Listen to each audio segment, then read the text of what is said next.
Well, hello, welcome everybody. I'm Steve Krenz with Learn and Master Guitar, and thank you for joining us for our live lesson. We are so excited to have with us my very good friend, Shayne Hill. Shayne, thank you so much for being here. Steve, thank you for having me. It is great having you here. We're going to be doing lots of playing, lots of things coming up. Before we get started, I wanted to play one thing. You guys have been asking about the Song Hits project, which I'm going to talk a little bit more about, so I thought I would play one of the songs that we do on the Song Hits project. So it's a jazz song, which I couldn't believe. I went back looking through my notes to see whether I had actually played this on a live lesson before, and I haven't. So I'm going to go ahead and play that. Just kind of give you an idea what is on the Song Hits project. Let me see if I can remember it.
There you go, a little Don't Get Around Much Anymore by Duke Ellington. That song is on the Song Hits project. Actually, that exact arrangement with all of the tab and all of that sort of chord forms and all that sort of stuff is in the Song Hits project, which we'll talk more about that later. But anyway, it is great to have you guys here. It is, let me grab my notes here. It is August 9th, and I grabbed some fun facts about August 9th on this date in 1968. After the other Beatles had gone home for the evening, at 2 o'clock in the morning, Paul McCartney stayed behind at Abbey Road Studios and recorded Mother Nature's Son, which ended up being on the White Album. And that happened on this day in 1968. In 1975, the Bee Gees started a 2-week run at number 1 on the U.S. singles chart with the song. Anybody know what the song is? Jive Talkin'. That was the song. And that was the group's second U.S. number 1 hit and made it to number 5 in the U.K. Let's see, 2 more. 1986, Queen gave their last performance. You ever seen Queen? Really? You never saw him. No, definitely not. But who's their guitar player? Brian May. Brian May. I've seen a lot. He's all over the place now again, which is great. Yeah, he's doing a lot of stuff. Yeah.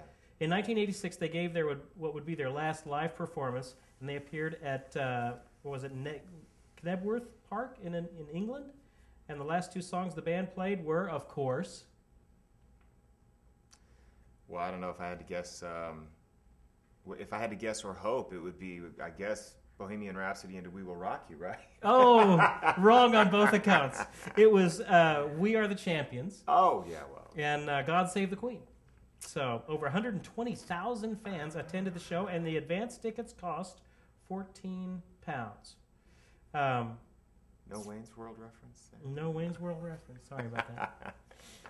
In 1963, Whitney Houston was born on this day as well. All right, that's enough of that stuff. For the announcements, before we got started, we took some pictures. We're going to be talking a lot about gear and sounds and pedals and effects like that. So we took pictures of my pedal board. Shayne actually brought 2 different pedal boards. Oddly enough, we labeled them Pedalboard 1 and Pedalboard 2, and those are actually on our blog. And the link, Paul, there's the link right there. So if you wanted to look at those, what's on those pedal boards, because we're going to be referring to them a lot, and we can't unfortunately move the camera. So in order for you to see what we're looking at, take a look at those pictures. We shot those just a few seconds ago. Before we got started. So that way you can have a look at Shayne's all of his amazing boards and the amp and all that sort of stuff, his guitar and stuff as well. We are doing a giveaway, which I'm excited about. We are giving away this fantastic pedal by Barefoot FX, barefootfx.com. It's the Honeybee Overdrive pedal. So I called Shayne a couple of weeks ago, a week or so ago, and asked what was his pedal that he would recommend, a must-have pedal. Yeah.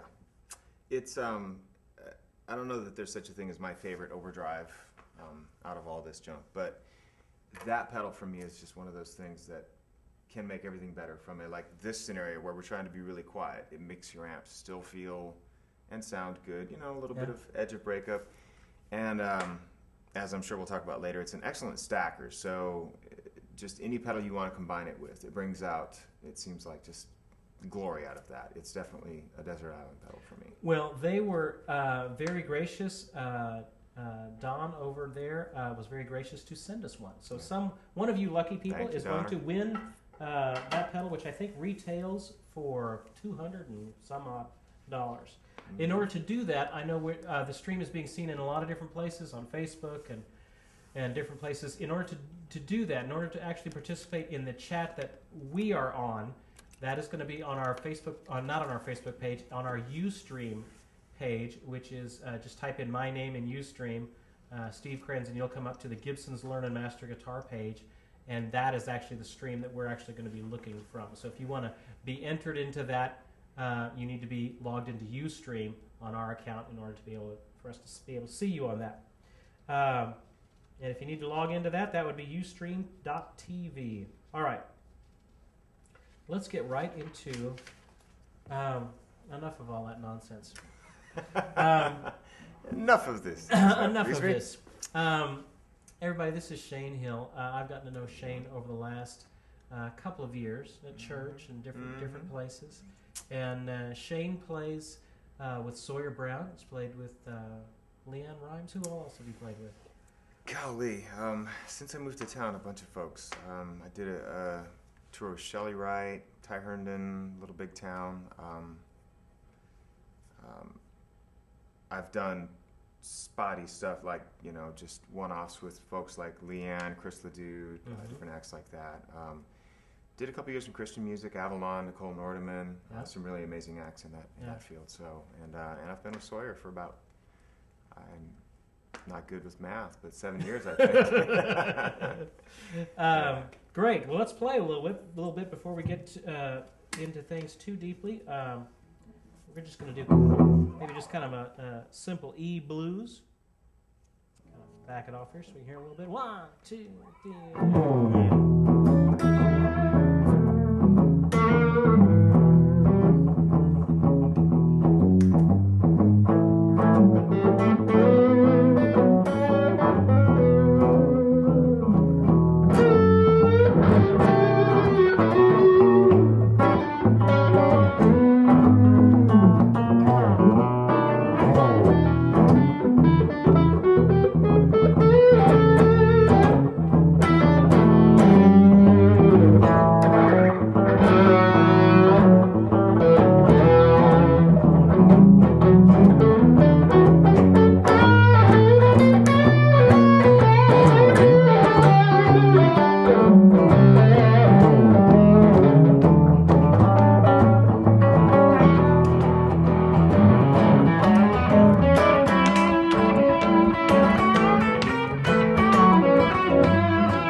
Well, something like that. Right? What key? There you go. Shayne, how'd you get started playing guitar? I had an uncle who had a band, and of course I thought that was the deal, and he was the coolest person I'd ever seen. So, and you grew up in South Dakota. I grew up in South Dakota, and short story long, he ended up moving up where my family was, and he taught my sister how to drum. How to drum. He got her started. Got my dad started playing bass. Me started on guitar, and we ran with it. Wow. Played every VFW and Eagles club from. Yes. Yeah. I've played my fair share of Elks Lodges as well. Exactly. That's where it's at. Great. Yeah. And so what were you playing in those early days? What kind of guitar were you playing in those early days? I grew up playing Strats mostly, and we were largely country. I just defaulted to a Strat because, of course, that was what my uncle played. So, top 40 country, which, in the 80s was everything from Ronnie Millsap to Dwight Yoakam. So, and in South Dakota, the musical climate was such that there wasn't really, regrettably for me, or at least the scene I was in, there wasn't a lot of jazz. There wasn't a lot of, there wasn't a lot of progressive music in those days. It was very popular music based, so which is good and bad. I find myself thinking less like a guitar player sometimes than I probably should. Yeah. But it's also, I think, the reason that I've ended up gravitating so much towards not just guitar effects, but just I like everyone in town have a studio and mix a lot, and I'm always very thinking about sounds, not necessarily just great sound, but just different sounds or what have you. Now, when did you move to Nashville? 1998. 1998. So you've been here a while then. What brought you to town? Music. I had another short story long. Sawyer Brown's original guitar player, who was not with them at the time, had found. Because you are the. I'm the third. You're the third one, yeah. You're right. And so while the second one was there, the original. Sorry, I'm the third. The original had come to a club gig in Wyoming and seen my band and said, I can't guarantee anything, but come down to Nashville, write with my writers, sing some demos, and we'll see about getting you a deal. Well, it ended up I got a developmental deal on Arista with a band, some guys I've been writing with, and so it kind of came time to pull the trigger, and that didn't end up coming to fruition, but it was a really great way to move to town. I was blessed. I moved into a writing deal, and shortly thereafter I started gigging around, picking up road gigs and that kind of thing. So now, what does an average musical day look like for you? Because I know a lot of the guys that we're talking to, just the idea of in Nashville, it's fairly common to run across folks who play guitar for a living and pay their mortgage that way. And right. You get up, and instead of going to the office, you go to the studio or you go out on the road, which you do a lot of. So what does your average musical day look like? Well, it really depends on that. If we're on the road, then it's you get on the bus, you go to bed, wake up, and let's use last week for an example. Wake up in Nebraska and check in your motel room. Hopefully you're going to get a workout, grab some lunch, get a little time to yourself, spiritual time, whatever your thing is, and go do sound check, grab a little grub, and then it's time for the show. And usually, much to people's surprise, within 30 minutes of the end of the show, we're wheels up, headed for the next town. Really? So on the road, it's that, you really do get into a program, and honestly, if there's any shortcoming of that, I won't call it a shortcoming, but I sometimes, when we're in the groove of the road, I feel like I'm not getting to play enough guitar, you play an hour and a half a night or whatever your show is, but there doesn't seem to be a lot of time, and usually your guitar's at the venue and all that kind of stuff, so that's the one downside of that, but by the same token, you get to do what you love to do. Now, speaking of guitars, what are you playing on today? I am playing on a Gibson BFG, I believe it's called. Mm-hmm. This is actually the BFG something or other. It might be the BFG Special, but as I said, I grew up playing Strats, and then got into Tellys, and honestly, I confess I'm a child of the '80s, so I had Ibanez Universe, Gem, all that stuff, rock guitars. But I hadn't gotten into Les Pauls until a couple years ago, and so I thought, well, I was getting the bug bad, but I didn't really know what I wanted, and it's pretty easy to go sink $3 or $4 grand into a guitar that you realize, oh, this isn't the one it's not me. Yeah. So I thought I'm going to go just find the cheapest thing I can to kind of break myself in and learn how to play a Les Paul, which I was telling you, I'm not sure I know how to play a Les Paul yet. It's like I still fish for, volume controls and all that stuff. Having said that, when it's the right guitar, there's nothing better. It's especially as I started, and it's all timely, as I started getting into the church and doing more of that kind of stuff, it's so, Hillsong and just so much of that stuff that you'll cover in a church setting, you got to have a Les Paul. Yeah.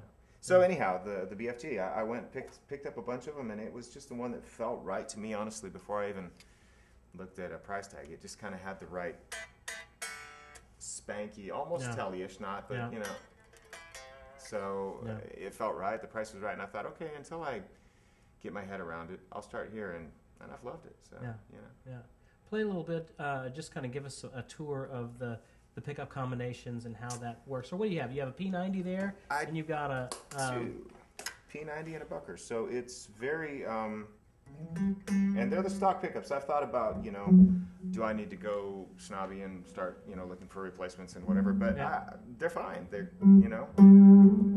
that's I would give you the nothing on tour, I suppose, would be the wise thing.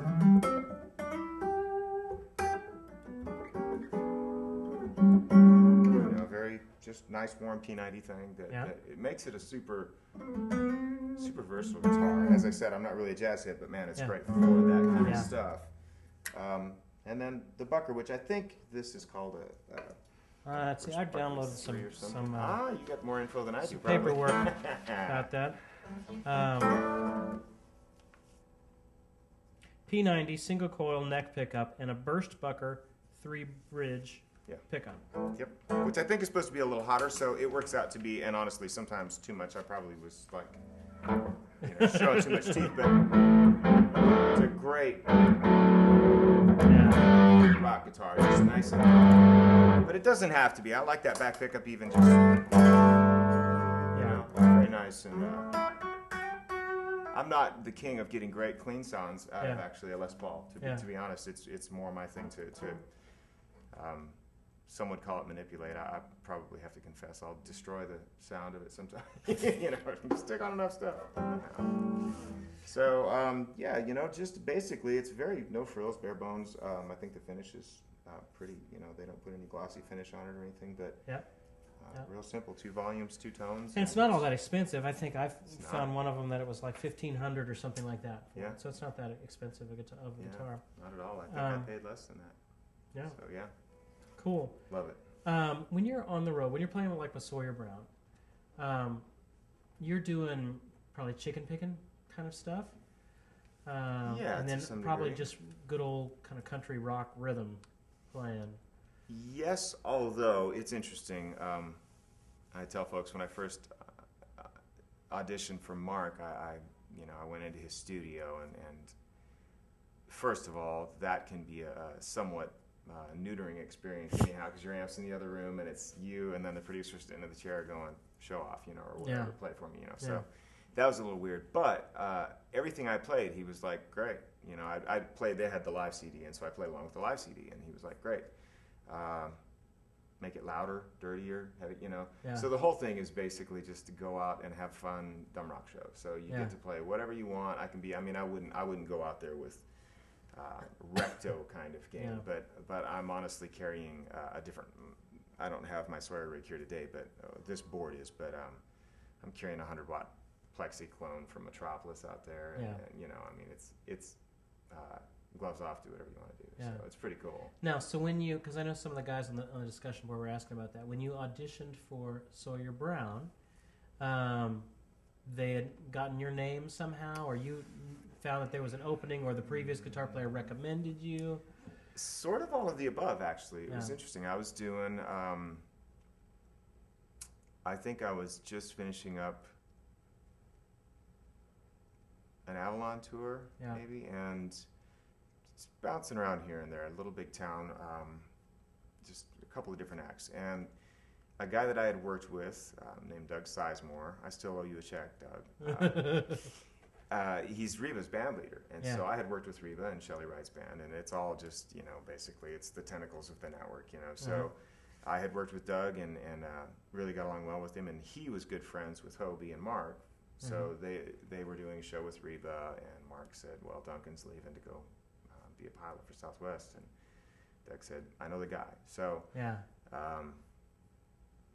he called me and said, man, Mark's waiting for your call. Give him a shout. So I did. I don't know how many folks played, but I went and met with Mark, and it was just a really good fit. They're a good camp. So you learned I learned a bunch of stuff. You learned the stuff that they do, and then you came in, they listened to you. Right. And liked what they heard. Right. Yeah. And that's an interesting thing. This, of course. We grow up playing covers, or not everyone. A lot of us grow up playing everything, as I said, from Bayoko to whatever. So you're always kind of trying to cop what someone did, but then, quite honestly, this town becomes about, if you're doing the solo thing or whatever, it becomes about doing exactly the opposite of that, and having your own sound and your own mark and your own identity. Yeah. So it was a really fine line for me. Like, well, I don't want to go try to do what Duncan did exactly, because I'll just do that poorly. Because he's a very, very different, very unorthodox, great player that played nothing like I do. And so I was, you try to just skirt that line of honoring the music and what he did, and still being who you are. So if there was a challenge, that would be it. Trying to incorporate it. Well, you've done so many things, and one of the things that we were here to talk about, was tone, and you get some of the best sounds out of guitar that I can imagine, and I know a lot of it is gear, a lot of it is just your own touch on the instrument. Talk us through maybe some of the things on your board and some of the things that are important to the sound that you're trying to go for. Okay, well, that would be the interesting. First of all, when you first called, I was like, well, that's so. I'm always flattered when you call. I'm thinking, I'm not Jack, I'm not Johnny, I'm not a shred guy. I was always much more influenced by. Not that I don't love that. I worship guys like Johnny, and I've spent my time in the chicken picking troughs, and I can do that when I'm called upon to do that. But that's not what I excel at. I was always so into guys like, just Gilmore or even Neil Sean, melodic players, really, if it had a hook, or even if it was an angry hook, if it was a that kind of thing, immediately I knew, I'm in. Yeah. So I've lost my point. Oh, no. My point was tone. Yeah. It sounds horribly presumptuous to go, come check it out and learn how to get great tone, because it's so subjective. It's so in the eye and ear of the beholder, one man's trash, another man's treasure. There's any number of phrases for that. A guy like Jack Pearson, I watched your lesson with him, and I'm thinking, this guy sounds like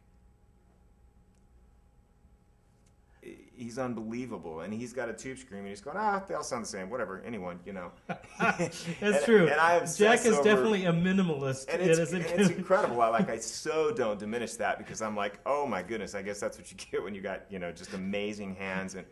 And yet that's truly a part of it. I have a buddy who's always riding me. It's so funny. We'll do a gig together, and he'll constantly be asking me, "What? I don't know what you're doing," and I'll be like, "Well, trade me amps tonight. Let's do that," you know. Yeah. And so he'll trade me amps, and he'll be like, "It's something you're doing," so I'll trade him boards, you know. I don't know. It's in your hands, and it really is. It comes down to it's in your hands. It's in your hands. So all of these I view as it's just tools to get what's in your head out of the speakers, and sometimes what you want isn't in your hands, obviously. I like to think I don't live and die by anything, but if I tried to do the Sawyer Brown gig and it was that, I wouldn't get very far. Yeah. Just because that's such an aggressive gig. That's the perfect tone for some things, and then, you know, some things that's just not going to cut it. So, you know, that's what has started my craze. So, well, talk us through some of the things on your crazy board. I'm around boards and players all the time, and I must admit, as I look across your board, I think I know about 25% of the things that are on your board, and I think I'm pretty up on these things. So talk us through. This would be Pedalboard 1 that we are looking at. And this would be the board I'm using with Sawyer, which honestly changes weekly, much to the chagrin of our road manager every time we cross the Canadian border, because you got to account for all that. Yes, that's true. I start off with a wireless. Sawyer's all about running around. Yeah. Sennheiser's the favorite one I found, so there's a plug for Sennheiser. Yeah. Goes to an AB box. In the show, some of the stuff I play is, I think 3 or 4 songs I play acoustic on, but I don't actually switch to an acoustic. I just have piezo saddles in my Anderson. Okay. So I'll switch over to those and do that. So hence the AB box, which is what the graphic EQ is tailoring. Okay, and that's the top. You might just kind of tell them top and colors and things like Okay, that, because they're looking at it. That's the Analog Man modded Boss EQ. He does a mod. I'm a total fanboy of Analog Man. Great stuff, great pedal mods, and his own pedals are amazing. So that's an EQ that he mods and just cleans. And that's up for your bit. just for that that's acoustic. for my acoustic. It just helps me to sculpt it. You got different monitors every day, and you know, Lord knows what you may get. So So there you go with that. That's pretty simple. The electric chain goes into an MXR Dynacomp, or plug-in compressor of the week. I love Analog Man's compressor as well. I'm a pretty big fan of the reissue MXR. That's great. They've reissued the old one. You know, it's really good. Next up, that's the red pedal down front. The next thing is a Landgraf LDO. Landgraf Dynamic Overdrive. A guy named John Landgraf. He's and then what does that sound like? Play something. It is, Now keeping in mind, and I'll show you some of this stuff later, and we'll definitely get to the barefoot with that, because some of these things I set to where it might not be my favorite setting on that pedal alone, but when I stack it, that's what helps it shine. So that it's kind of a tube screamer. It's for me, it's the best tube screamer in the world, though, because it's got quite a bit of gain if you want it. And it's just got to push in the right place. Like, we're at what? That's probably 70 dB, 75. It's not very loud in here, you know, and yet it's still, it's not uber gained out. Just really nice tube screamer. What's the name of that pedal again? A Landgraf LDO. And that is the really colorful pedal on the Pedalboard 1, the lowest one right next to the red Dynacomp.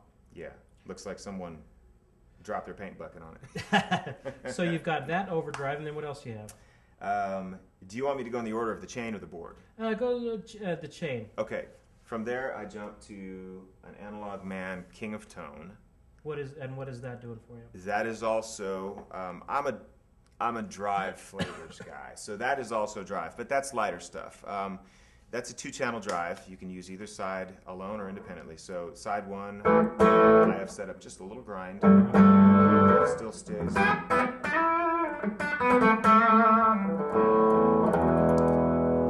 As opposed to, you know. Side 2 is just a little more aggressive, a little more round, I think.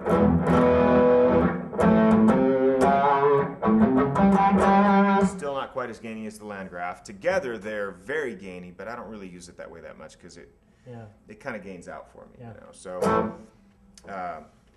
So I use those 2 settings quite a bit. The next thing is an EQ called the Fromel Shape. I hope I'm saying that right. Frommel or Fromel. That is the gray pedal in the dead center of Pedalboard 1. Yes. And I've never seen anything like it. That's just a little 4-band EQ? It's 3-band EQ? It's 3-band, sweepable mid, kind of a semi-parametric mid, and then you can either make that shelving or non-shelving. It's just a really nice, like, for an example, there would be two things I would do with that pedal. Like the Landgraf, I love that pedal, but it's a TS at heart. And so sometimes a TS just will rob you of a little too much low and a little too much top and get a little too round. And that's, I mean, honestly, more and more I find that's really what we need to hear in a band context anyhow. You know, it's one of our great struggles. You get things sounding great live or live in the bedroom, and then you go sit in with the band and it's like, what happened? Everything went away. So without carving up too much of that frequency range, that's the Landgraf. I can just beef it up just a little bit bottom, cut some of that mid stuff. Also, and this isn't something I do a lot, but you can effectively, should you decide, turn something like the Landgraf, for all practical purposes, into a recto. You know, just by scooping EQ. mids and kind of, you know, giving it hyper low end. So, okay. Paul, what do they mean by that? Sorry.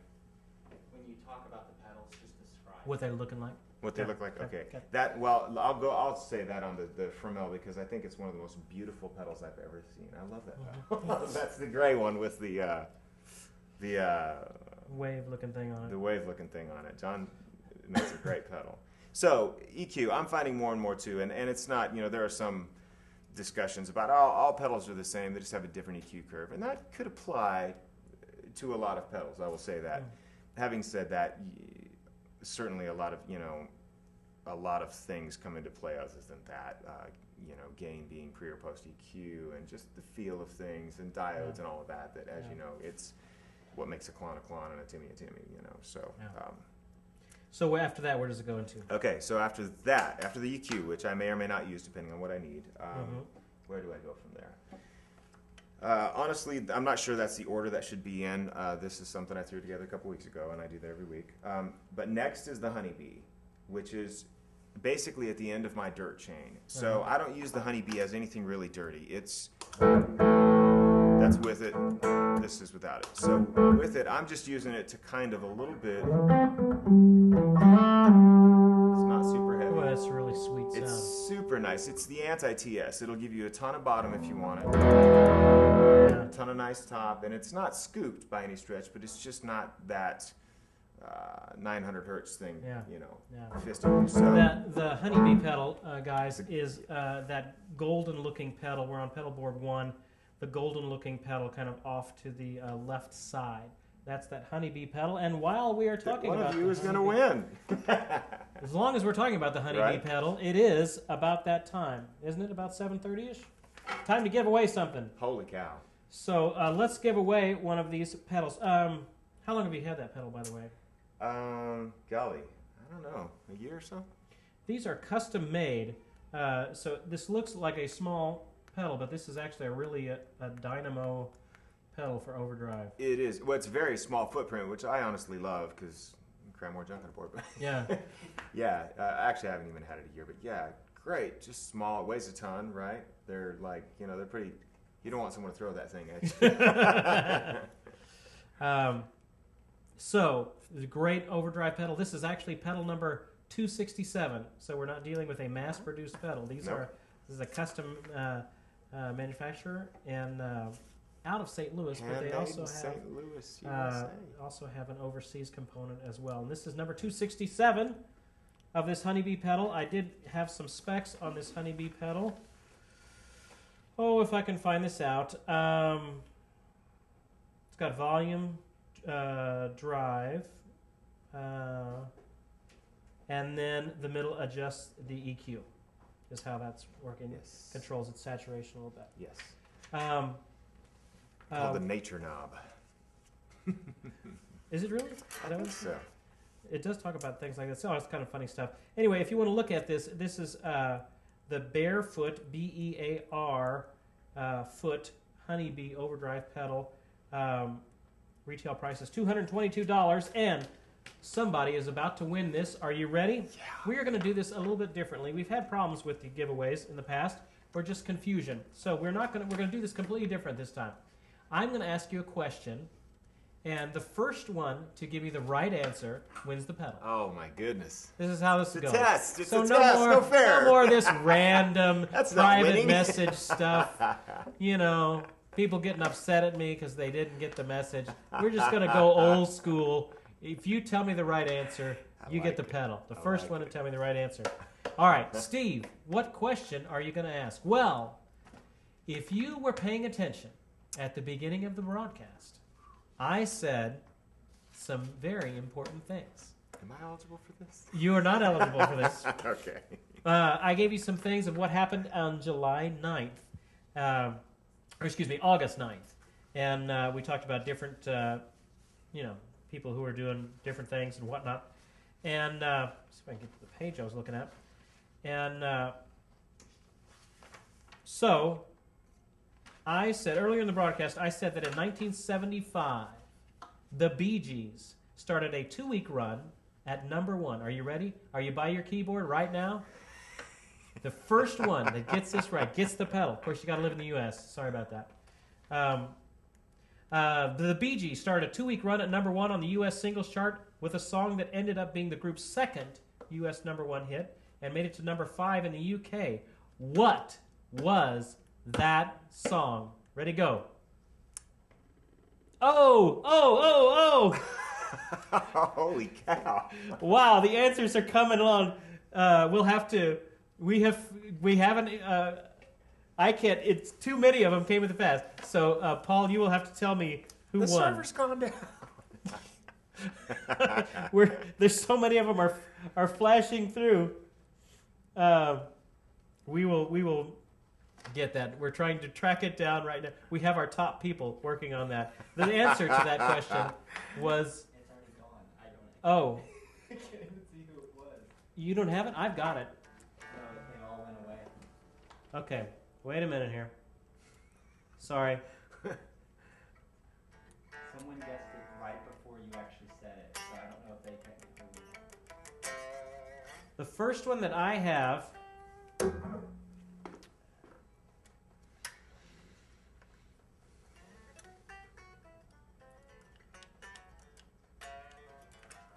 Loud Dabbler. Was who? Loud Dabbler. Loud Dabbler. I have you as the first one. Congratulations. Loud Dabbler. So whoever Loud Dabbler is, you just won yourself a great pedal. Our lovely assistant, Paul, will be contacting you by private message to get your information. So Loud Dabbler, you just won a pedal. Congratulations to you. That's a great Congratulations. pedal. Yes, it's a it great is. pedal. If you guys, anybody else like that pedal and want to buy it, you can go to Barefoot, BEARFOOTFX.com, and you can get you one of those. It's a great pedal. Yes. All And right. they make others as well. And they have it's like 4 or 5 other pedals that they Yeah. make. Yeah. And it's great stuff. So talk us through a couple other things on here, and then we got to answer some questions because a lot of guys are asking questions. Okay. The Honeybee. The only other thing I would like to display about the Honeybee is, so it's a really nice, warm, round thing, but it also turns something like the Landgraf. Let's set that just nice and TSy. The Barefoot will just Wow. keep you and it doesn't mush out like a lot of pedals. When you combine, it just starts being a big wall of mess. Yeah. It's a great stacker for that very reason. Remains very articulate. So I just wanted to point that out. Now you have a Timmy pedal. What is that? Timmy, that's a local builder. His name is Paul Cochran, I believe. That is it looks black. It's actually purple. Right next to the Honeybee. Right next to the second Honeybee. row, far left. And that's a great. That pedal will do a lot of different things. Is that an overdrive as well? It's an overdrive as well, but honestly, I'm Wow, using you got it- like 4 overdrives do. on your board. And honestly, the reason I do that, Steve, is it just seems like you end up either at a session or even just through the course of a gig. It's the reason that I say one drive isn't my favorite drive always. It's just, Yeah. golly, there are days where I'd just pick a standard old Boss SD1 for some things, Yeah. a $30 pedal. And then there are times where you're trying to dial in a sound and it's just not there, you know, for whatever reason, whether it's the EQ curve or the response to the pedal, or it's not gritty enough, or it's too gritty, or it's, you know, all that stuff. So that's why I have so much dirt on a board. I get the question all the time, do you need all that junk? Could you do it with just one pedal? Yeah, well, sure, you know, it's more like, honestly, and this is going to sound so contrived, but it's like a cook saying, well, can't you make them eggs with just, you know, just an egg and some salt? And sure, you know, you can. But if you're going to whip up an omelet and you're going to try, you know, I'm honestly, and that sounds really elitist or something, but I'm always thinking in terms, like in the studio, of how can I make this sit differently from the last pass or the last guitar, or, you know, how can I sound like me without just always sounding like there's Shayne doing the same thing, you know. So that, hence the different voices. So the Timmy will do anything. I've got it set up as kind of a clean boost, so just a little bit more. It's very nice in that it doesn't cut bottom or top. You have total control over either one, so it's really nice. You can get nice grind out of it. It's very not TS. I don't consider it a soloing pedal, but it's a wonderful kind of grainy, but just push stamp grainy. Very responsive. So, love that pedal. And then where? You go into the last thing I would go to would be the Klon, the venerable and oft discussed, sometimes hated Klon. That is the big silver pedal, big silver box down in the left-hand corner of pedalboard 1. Yes. Looks like an older pedal. Looks like that's pedal seen some use. It does, and the good and bad about the Klon, in a nutshell, is this big version, you can't buy them new anymore. Bill Finnegan, the creator, quit making them because he's redesigning it in a smaller box. So the good news is it'll be available soon in a smaller box, a little less real estate. Having said that, it's not currently available, and eBay prices for these are insane. They're like $800,000. Wow! And what does it do for you? It's a clean boost, and that sounds ridiculous, and it's why a lot of people miss it. Because as an overdrive, here's an overdrive tone with it. It's okay. It doesn't rock my world. It's great with certain amps. I'll say that. That's why some people miss it, I think. But like after the Landgraf, so here's the Landgraf without it, and then with it,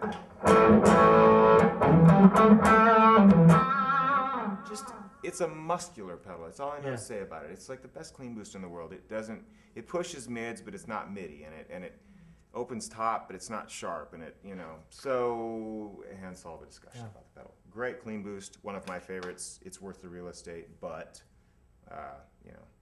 from there I go to a volume pedal, Ernie Ball. Ernie Ball, is that a mono? It is a mono, actually. I prefer to have my effects after the volume pedal, so that if I do, I can back my volume pedal off and the trail can still go. So so I go from that. This is actually then feeding, on this board it's feeding a Pigtronics Echolution. Pigtronics is a company that's got together with Howard Davis, the creator of the Old Memory Man, that we all know and love. And they made this tap tempo adjustable delay. It has two sides. It has a modulation side and a tap side. And it's great. What I really love about the pedal is its stereo. When you hear it stereo, that's really the glory of the pedal for me. So, And then I see you've got a wah on there as well. I do. That would have actually been right after the AB box. I missed that, but I have just an old Vox 847 on this board, which is play a little something on the wah pedal. It's a pretty wonderful wah.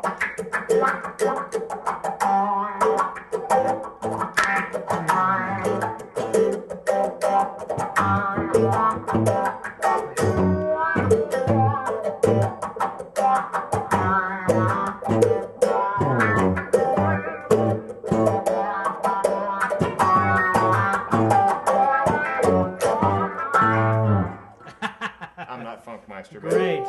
Yeah, great. I actually stole that from a friend, never gave it back. I'm sorry, Thad. That's it. Boss tuner, standard old Boss TU tuner on there. Keeps me in tune. And then you made the pedal board. Actually, the board itself is a company called Showcase here in town. They make great cases. I've had that one for, good grief, I would have bought it in '99 probably. So Yeah. it's held up pretty well. Let's get to a couple of questions because I know a lot of folks are asking some questions. We had some questions on our board just to get us started. Fabian Fledge from Wisconsin. I would like to know what Shayne has to say about multi-effects pedals versus individual pedals, pros and cons. Pros, man, they'll do everything. You know. The multi-effects things, they'll do a gazillion different sounds. Mm-hmm. The thing is that when you're in a live situation or in a situation where you don't have a lot of time to fiddle with it, if you ever need to change it, you got to go through menus and Yeah. all that sort of nonsense. When I moved to town, it's not exactly the same, but I moved to town and I had a rig with a Mesa Boogie Tri-Axis and 290, great rack rig, which, you know, child of the 80s, and that was kind of the tail end of that, so that was really popular. And it was a great sounding rig. But that exact thing, man, you show up on a session and it's like, can you, you know, and I'm fiddling through menus and trying to, you know, whatever it was, and I realized really quickly, for me, that wasn't going to be the answer. Yeah. And I've had multi-effectors, even some of them that sound great. I won't, I certainly won't go on record bashing them. I've had guys sit in and go, what was I playing through? That was great, you know? Yeah.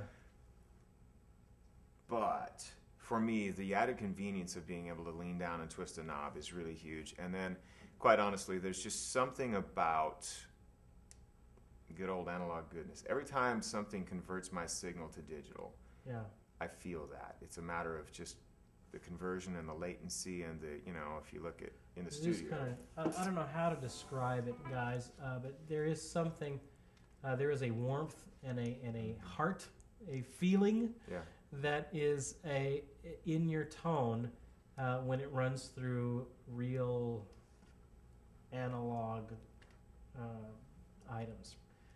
That is somehow lost and cleansed out in all digital world. Not that you say you can't get great sounds out of it, right? But absolutely. Sometimes I'll go in the studio sometimes and they'll say, you know, I'll have a choice of running direct or running through my amp, and I'll say my amp,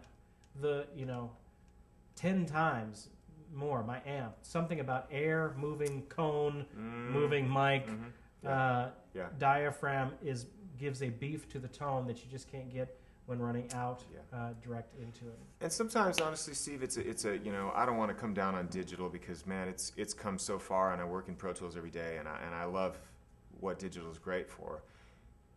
So it's not, you know, I mean, I could tell a lot of folks, man, go buy a guitar rig. It's $200 and it's unbelievable. You get every pedal in the world, every amp in the world, and it really is like, golly, if you're an apartment dweller or if you're in a situation where you want to record and have a really versatile arsenal, it's epic.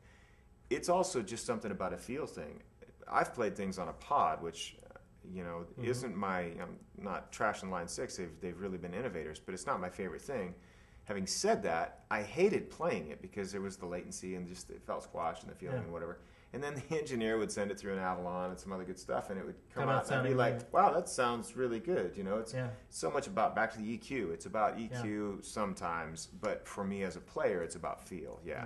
Even this stuff, if you're not careful with cable length and how many and blah, blah, blah, you lose that connection. I've had nights, we were talking before we started, where the board went down and I unplug and plug straight into the amp and crank the amp, and you're like, oh, that's what I've been looking for, you know? So, I know, same thing for me. I mean, I've had multi-effects units as well, and they're great. You can get a lot of sounds per dollar spent. You can get a lot of tones out of them. For me, when I'm doing live stuff, I just needed some more flexibility. Sometimes you want the overdrive and you want the delay too, and sometimes you don't want the delay. Or sometimes you want to combine this overdrive with that one. And which all of that gets really tricky when you're in a multi-effects unit. It just gets to be a lot of sub-menus and tap footing and foot tapping and all kinds of things like that. So I generally like, I know Paul Jackson Jr., I heard him say one time, he said, the best thing you can do is buy one pedal at a time. Learn that pedal. Learn how the volume affects the drive affects the tone or the EQ sweep that's going on. Learn that one pedal inside and out, and then you go buy another pedal. That's so great. You spurred two thoughts, and the first of which was, for me lately, I'll go play whatever it is, if it's a showcase or a Broadway gig, whatever I'm playing, just to get out and play. And I've sort of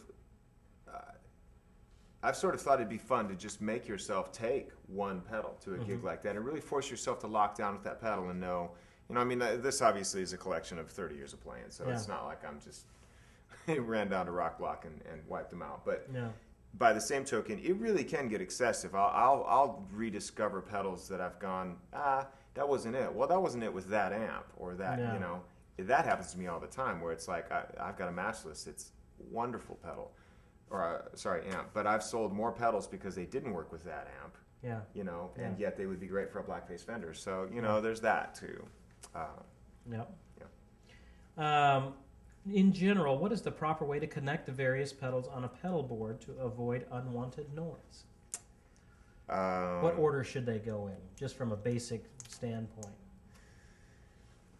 Largely experimentation, in my opinion. But as a general rule, I like compression first. A wah at the very beginning, because buffers will mess with a lot of wahs. Then a compressor into my drives.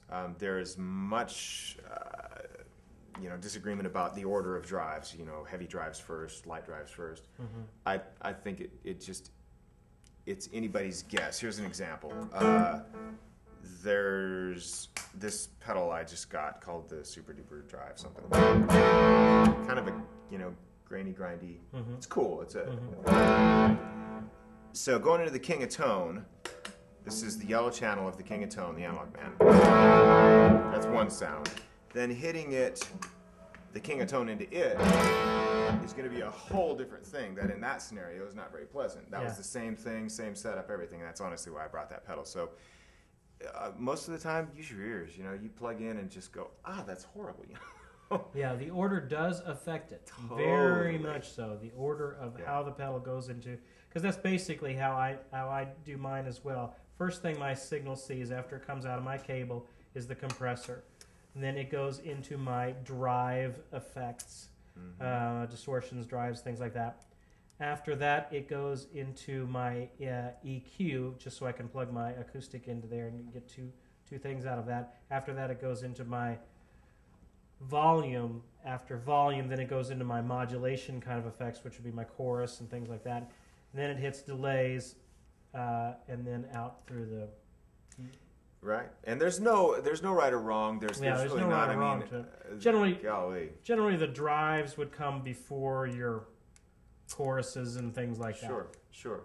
Now there is, and I'll ask you, your Mark 421 boost. Is that what that is? 423. Yeah, I got a Mark 423, which is a clean boost made by Creation Audio Labs here in which is a Nashville. wonderful pedal. It's great really pedal. Great. Yeah. Do you have that after your delay, or is that before delay? Currently, I have it after the delay. Okay. Before my noise gate. Steve, why do you have that? What really profound reason could you have for putting that pedal there after great extensive, sound? You've experimented with it. What happened is that there was another effect there, and I pulled that out, and I had a hole in my board. And the only hole in my board was right there, and I needed to get that pedal on and make it work. So that's where it got. So, which is what happened with EQ. That's kind of what I said. I was like, well, it won't fit over there, so I'll put it just whatever. It's much more of a... But that can be, like I've had guys say, no, you got to put the Klon at the front because it acts great as a pusher. Well, I like it for a clean boost. But the thing that's cool about where your Mark 423 pedal, that's a really long title. Let's call it the Mark 4. Well, the cool thing about where that is, though, is if you desire this, that can also be a delay volume control, because when you kick that on, your delay is going to get louder, which is cool. I've done that on purpose, like in a certain setting where I didn't want to have to reach down and fiddle with turning up delay, but so it can be cool for that. Cool. Okay. Precision from Lone Oak, Arkansas says, when you began looking for work as a guitarist, were you pretty much to the level where you would rarely make mistakes? This is kind of a loaded question. While playing. In other words, auditioning for a band and playing along with them, they tell you to do a solo on the spot and able to pull it off decently well, that sort of a thing. If you did happen to make a mistake, would you just continue on or flat out stop playing? Oh, I think this is a Come on, this is a gimme. It's an awesome question, though, because my when I was younger, my guitar teacher, my voice, everyone always said, if you're gonna make a mistake, make a good one. So quite honestly, obviously the answer is I still make mistakes all the time. Yeah.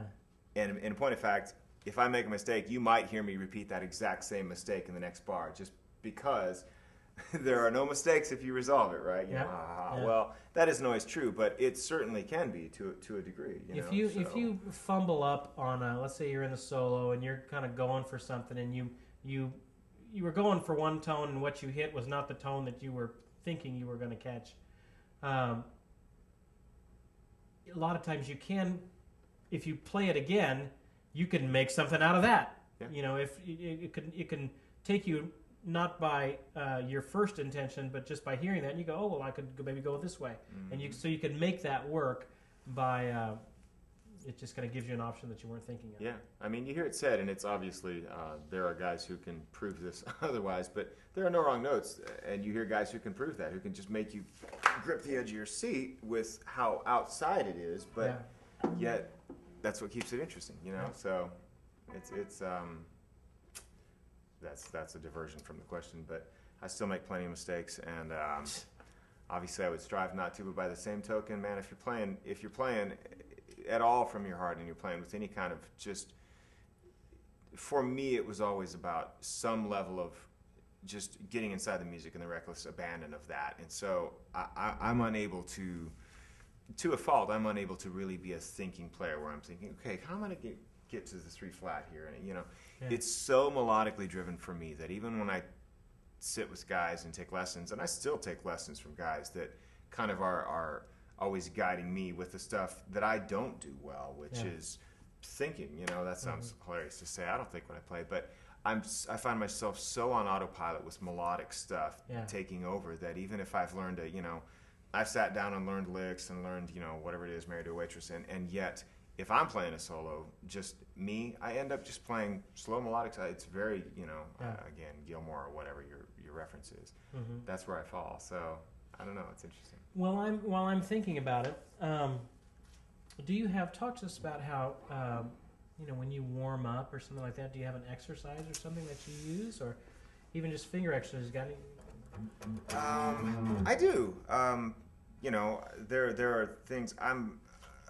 First, let me say, I growing up, I was like everyone, listening to everything from. Well, I shouldn't say like everyone. In South Dakota, you grew up listening to a lot of Ricky Skaggs and Yngwie Malmsteen. I mean, it was everything in that gamut. So I always wanted to be the guy who had that right hand that was insane. And I don't know if it's because I'm left-handed or just because I don't have the right hand that's insane. Yeah, which but you play right-handed. I know that should be like. But pause. Let's pause in this for a second. Okay, all of you guys that are left-handed, and you ask me questions on the discussion board. I'm left-handed. Should I play left-handed? Okay, here's a perfect example of this. When I know when guys come to me and they're trying to, I'm supposed to teach them, and they are left-handed. It's not always as easy as if you're left-handed, you play left-handed. Right. It is not that way. It works out for me about half the time that a left-handed player would actually end up preferring to play left-handed. It's a hand dominance issue. Yeah, I heard Clapton's left-handed. Really? I don't know if that's true, but I didn't know that. Yeah. Has that had any bearing on your playing, or that's just always how you play? I think it has. Well, I don't know. I mean, because I know plenty of guys. One of my guitar heroes growing up, and there would have been literally, I didn't have exposure to guitar, heroes per se growing up, other than the local cats. So there were 2 of them. There was a guy named Joe Wilt, hi Joe, and a guy named Scott Pack, and they were both just completely different players and both amazing. And so Scott was a right-handed guy who, same thing as me. He was like, oh, I don't have that right hand at all. I can't do that. Steve Morse was someone I would listen to of the Dixie Dregs, and I'd be like, oh my goodness, are you kidding me? Dude can just, he's like, fly like a butterfly, sting like a butterfly, just like all over the place. So, but I never had that. So all of my exercises came in the form of trying to speed that up, much like Johnny. That exercise Johnny did where it was just basically, and then I would do it with the next 2 fingers. Okay, and what he's doing there, he's at the 4th position there, and he's just going 1-2 on the 6th string, Then 1, 2 on the 5th string, 1, 2 on the 4th string, 3rd string.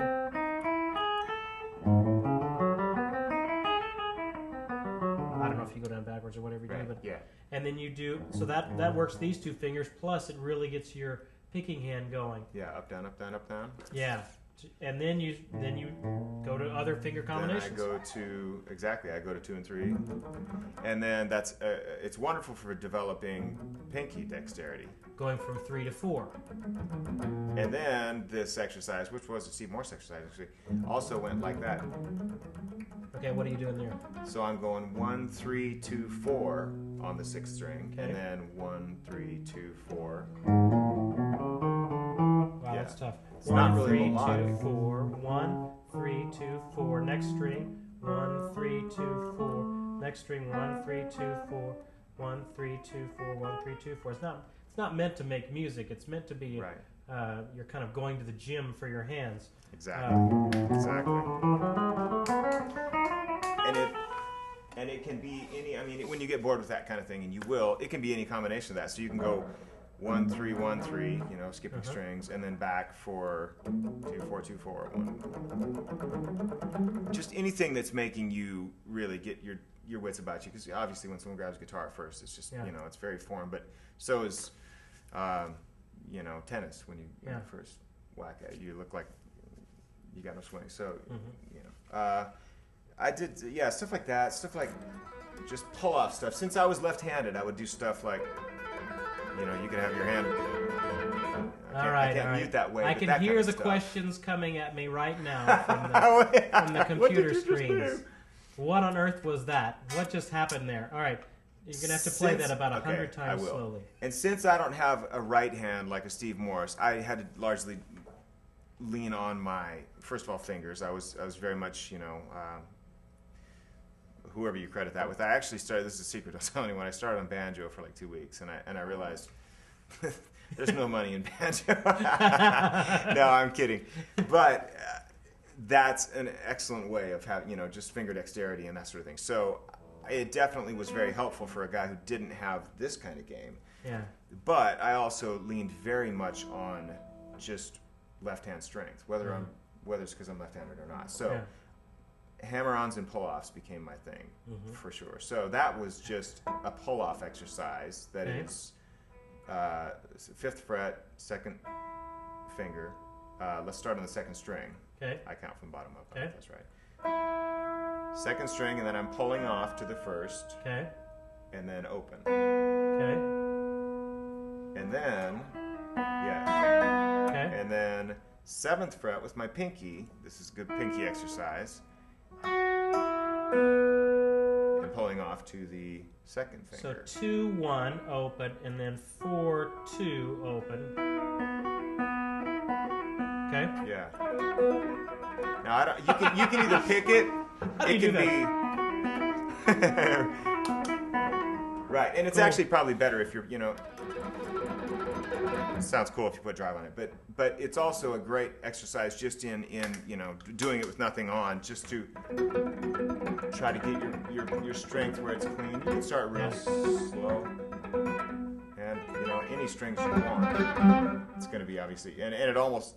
We're sounding like what's the something like that. Yeah. So anyhow, exercises like that. How would you incorporate pull-offs or something like in a solo or something like that when you're in a solo situation? Like play something if you're doing like a lead something or other and you're trying to incorporate. Golly. Tough question. No. That's all right. But it would be hard for me, honestly, to play anything that wasn't out of tune. That wasn't incorporated that. If I'm doing anything, that's to me a hammer-on pull-off. I would never, ever, ever, because I'm slow with my right hand, so I would never go. Not that that's wrong, guys. Do that. Guys that have guys that can do that really fast, and I'm like, are you kidding me? String skipping? For me, it's I have to just let this be the thing. Yeah. So, digression. Sorry. So I would just hammer on. I'm always either a hammer-on, obviously, I suppose. This is why I don't teach. Exact opposite of a pull-off. You're just playing a note, say your first string, and then hammering on with the second, third, or fourth. Yeah. That's also a great exercise. I'm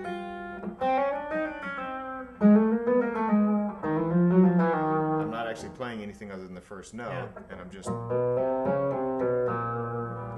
So, that would be a part of how I play. Anything from... That's all a pull-off. I'll pick back on the way up, or it could be, all that sort of stuff. I don't have the ability to play fast there, so I just do it here and kind of... Right, that's a great point. If you're a lot of times you'll hear these ripping runs, and they're just going to be just blazing, and you think, gosh, no human could ever play that fast. Well, you're right. The thing that'll slow you down most of the time is your picking hand. You think it would be your fretting hand, but actually your fretting hand will go pretty fast. I find when I start tripping on speed things, it's this guy that is starting to be the problem. Amen. So if you can work out all these things that are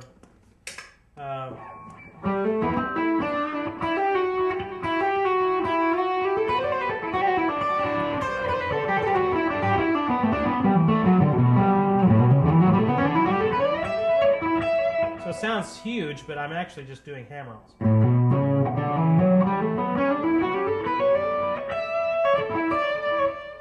And it can also make you, and I don't discourage picking because, man, there's nothing in the world like someone like a Vi who's just shredding out crossroads or whatever. But it can be a great exercise in making you more fluid. I will say that. You know, for me, I don't know it'd be hard for me to think of a good example of a melodic thing. But if I go. That's smoother than,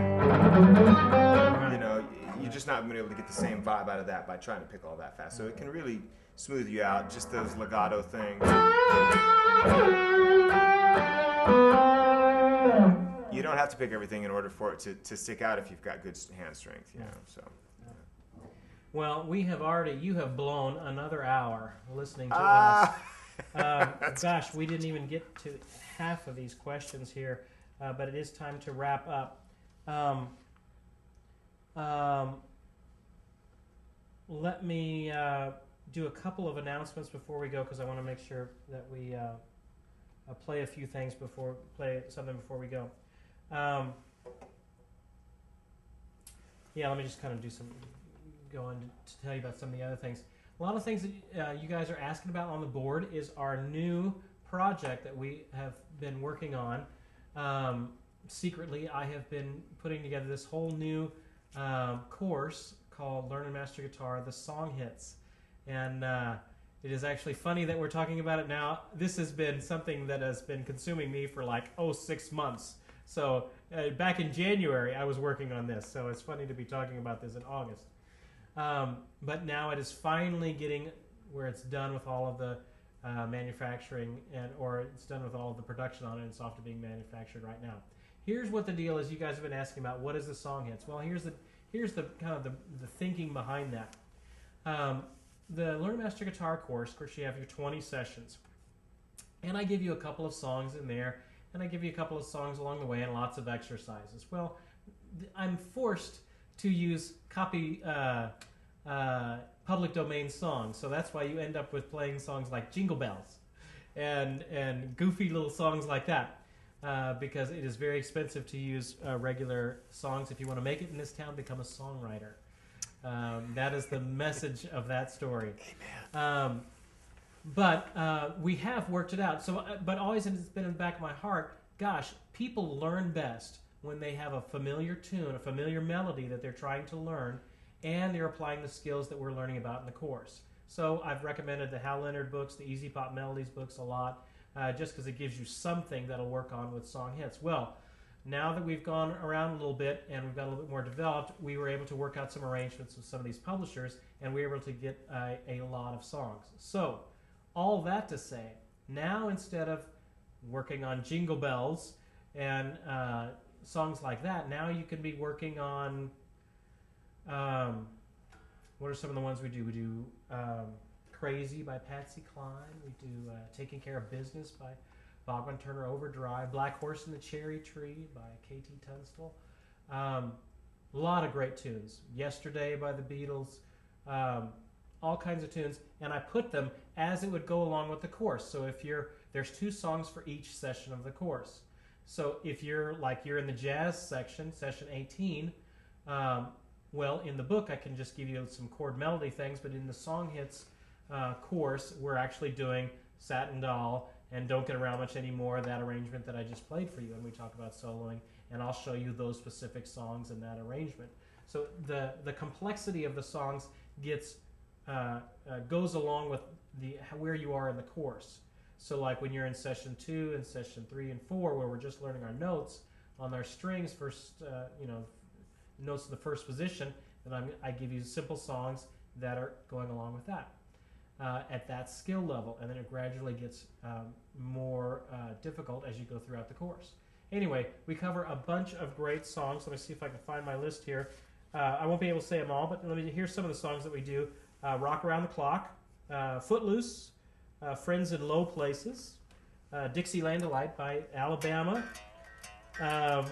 Yes, we do Ain't Nothing About You, Brooks and Dunn song. Pretty Woman, Roy Orbison. Let's see, Day Tripper, Come Together, Yesterday, Taking Care of Business, Mission Impossible. I do a fingerstyle arrangement of Mission Impossible. Cold Cold Heart, Don't Know Why by Norah Jones. If you ever wondered, like me, and you heard that song and you go, gosh, that guitar part, because the piano's playing there too, but the guitar player is playing all this great stuff too. How on earth is he doing that? Well, that song alone was probably a week for me to figure out exactly what Adam Levy, who's the guitar player for Norah Jones, what he was playing, what tuning was he in, and I notated exactly out chord forms, all that sort of stuff of what he was doing.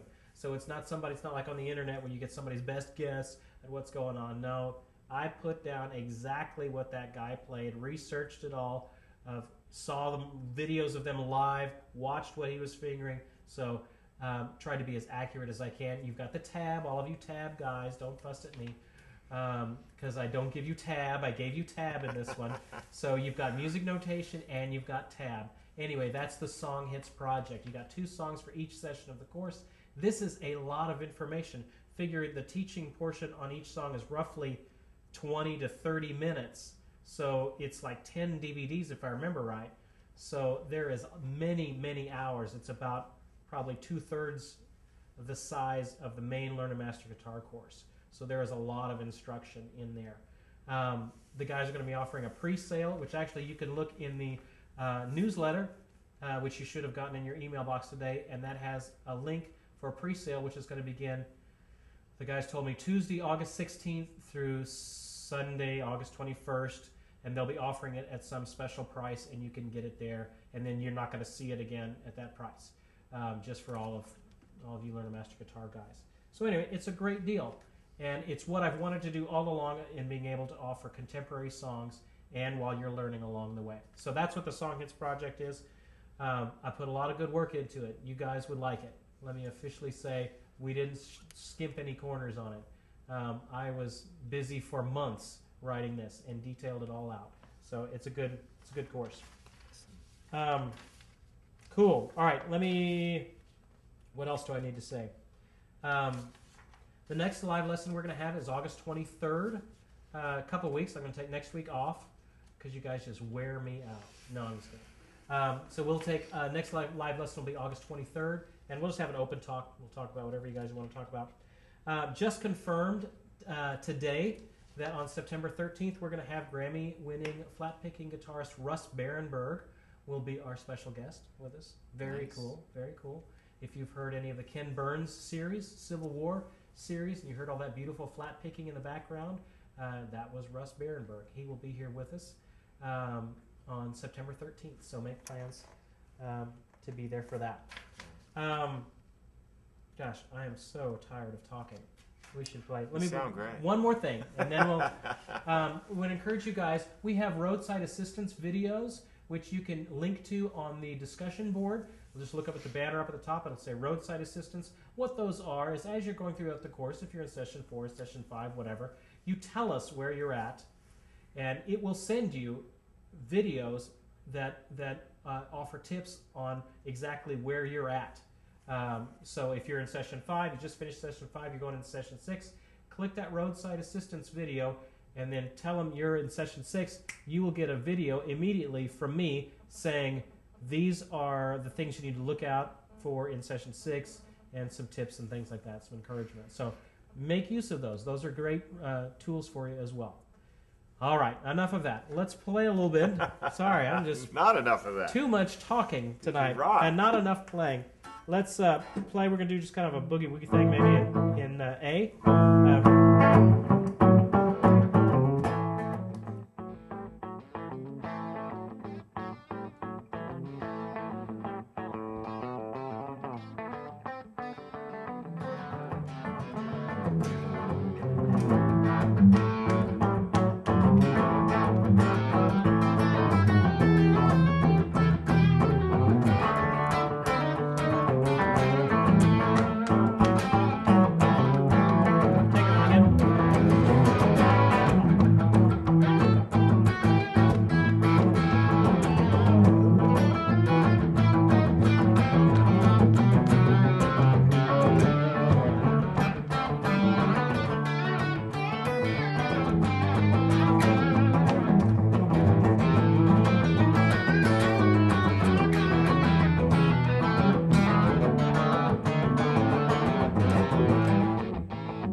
Good night, everybody. Have a good week ahead of you. Keep practicing, and we'll see you guys next time. We'll see you.